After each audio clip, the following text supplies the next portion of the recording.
Oh, grrr.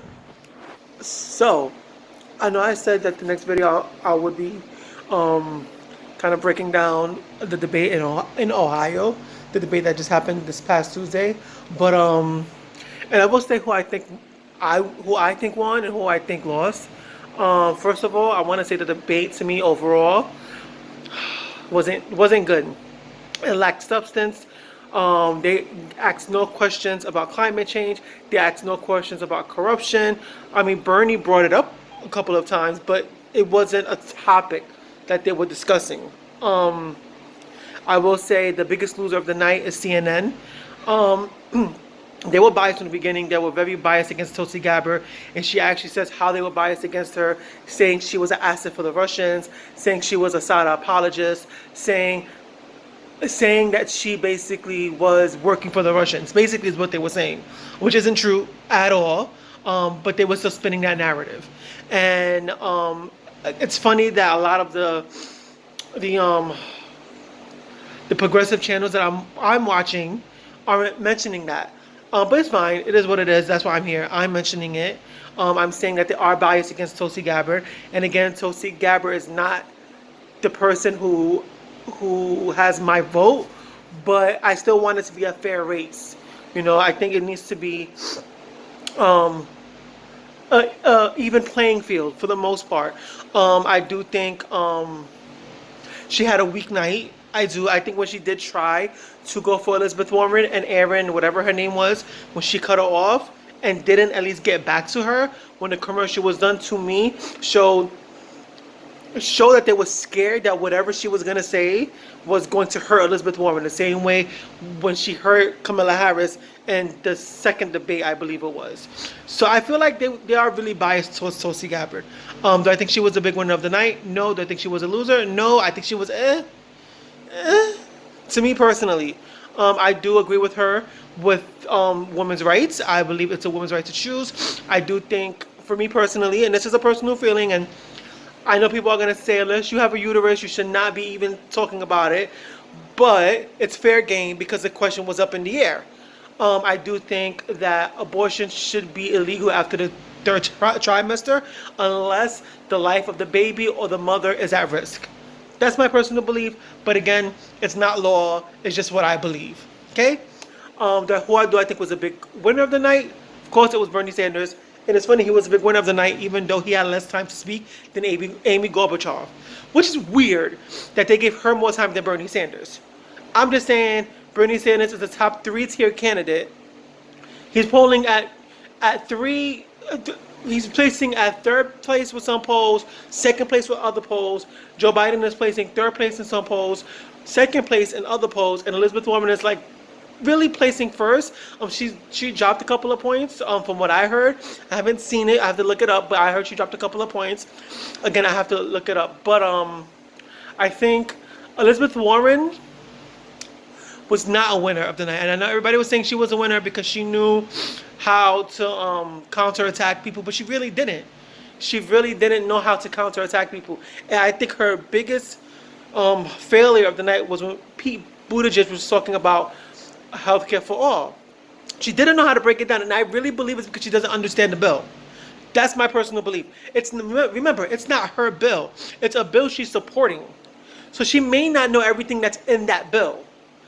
And that's how it looked. To me, that's how it looked. People could disagree with me, but that's how it looked when Pete Buttigieg and even Amy Klobuchar, she was even questioning her. Amy Klobuchar said, at least Bernie's being honest. At least he's being honest.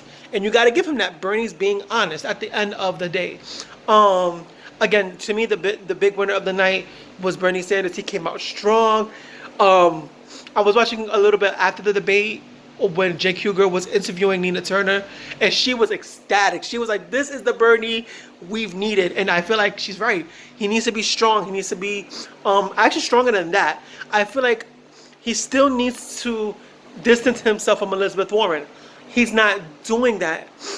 He's not doing it as much as I would like for him to do it. And I know people are like, you know, you can call out every Democrat, just don't name her by name and this, that, and the third. No, you need to name her by name, because if you don't name her, they're going to think you're talking about Kamala. They're going to think you're talking about whoever else, or Joe Biden. They're not going to know you're talking about Elizabeth Warren. They're not going to know that that Elizabeth Warren was still taking um, big corporation money to fund her 2018 Senate race, and she used $10 million of that to fund her presidency. They're not gonna know that, and I feel like these are things that need to be brought up with Elizabeth Warren, because it shows to me that she's not real about what she's saying. And people can sit there and say, no, she's a progressive, she's a progressive.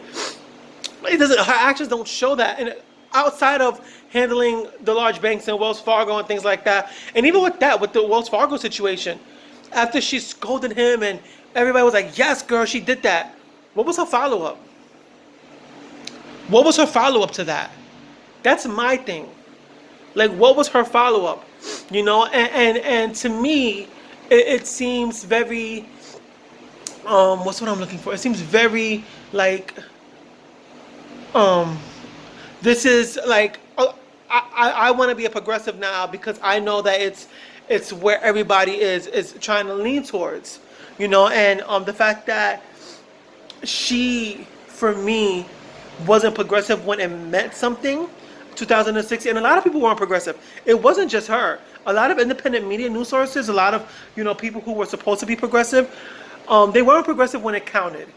You know what I'm saying? And I feel like that's the sad part. You have people, again, and I'm not trying to knock anybody down or whatever the case may be. You do whatever you feel is right. But at the end of the day, you have a lot of independent news outlets, and the biggest one was not progressive when they needed to be progressive the most. And to me, that's heartbreaking. And I know people are going to say, oh, get over it, 2018, it's 2016. But even Elizabeth Warren was not progressive when we needed her to be progressive. You know what I'm saying? You have these 3 congresswomen who have been attacked by their own party. They've been attacked by their own party. By the Speaker of the House, they've been attacked by her. They've been for their policies, for their looks, for everything. And they are backing up a progressive candidate. That shows something. An old white man. Okay? You don't need to be colored. Excuse me for saying that. That's so wrong. You don't need to be African American. You don't need to be Latino. You don't need to be a minority to be supported by a minority. You need to be able to understand where we're coming from, our ideas, where we want to go, where we see ourselves in the future, how we want to progress. If you're a minority and you can't see that and you can't understand that and your record doesn't show that, why should we trust you? Why should we trust you? There's no reason why we should trust you at all. Again, you don't have to be a woman to understand and empathize with women's rights. You don't have to be gay to empathize and sympathize with our issues. Me as a gay man, there are a lot of things that happen in our community I don't necessarily agree with. I think it's harmful to us. Other people don't care. I am not one of those people. But I'm going off topic here. Anyway, the debate was The big winner of the night was Bernie Sanders. The loser of the night was CNN. Never, ever, ever, ever have a big corporate media outlet hosting a debate.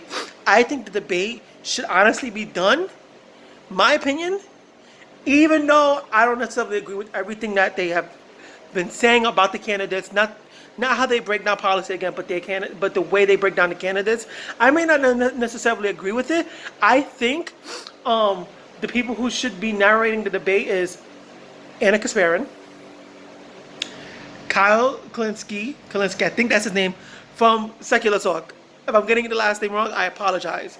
Jen Cougar, and I think there needs to be a conservative up there. I really do. As much as people may not understand that, I think there needs to be a conservative. And Ben Shapiro. I think those four people should actually host a debate, should narrate it. I think that would be an amazing, amazing thing. I think it would be. And not even that Ben Shapiro is an independent news outlet, because a lot of the times he just spews a whole bunch of mierda as well. But it will point that out as well. But again, CNN, no questions about climate change, no questions about corruption, barely any questions about foreign policy, which that's another one of Elizabeth Warren's weaknesses. They had 2 questions about impeachment and 2 questions about Russia, and it's like, Right, right. We understand. Okay, like let's talk about policy. Let's talk about something else. And then a lot of it was about Medicare for all, which is very frustrating to me because you have people like Pete Buttigieg who in February was for Medicare for all, literally February. That wasn't even like a year, like years ago. It was February. He was for Medicare for all, but ever since he started doing his fundraising and started getting those big donations and stuff, now he's not for it. He's not for it. I wonder why that is. Wonder why that is, Pete Buttigieg, Amy Klobuchar. I wonder why that is. And again, Bernie Sanders is the winner for me. CNN is the loser. I think Elizabeth Warren had a night. I think Tulsi Gabbard had a night. But yeah, there were no standout moments to me. I think they could have been if they let Tulsi Gabbard speak more than 8 minutes. I think there could have been had they let Julian Castro speak for more than 8 minutes, but they didn't. And again, I understand Elizabeth Warren was attacked. She has to defend herself, blah, blah, blah. But when she really needed to defend herself, especially with the Medicare for All bill, she couldn't. Because even Bernie Sanders was honest. You need to raise taxes on the middle class. You need to. We're gonna save more at the ending, but you need to raise taxes. And she's like, I'm not gonna sign any bill that goes on top of my desk that's gonna raise taxes for the middle class. She's lying. That means she has not read. How can you sit there and say that, but then say you support his bill? That means you haven't read it, or two, you really don't support it. But anyway, I honestly I'm gonna be talking more about Trump now and the whole Ukraine thing and Giuliani and two people that worked for him being arrested because they were trying to leave the country, and they were trying to leave the country while they were arrested. A lot going on with Trump as well, so it's gonna be a very interesting weekend. So yeah, I hope you guys like, share, and subscribe. And I actually hope you guys are having a great morning. Hope you guys have a great day, and I will catch you guys at the next one. Deuces.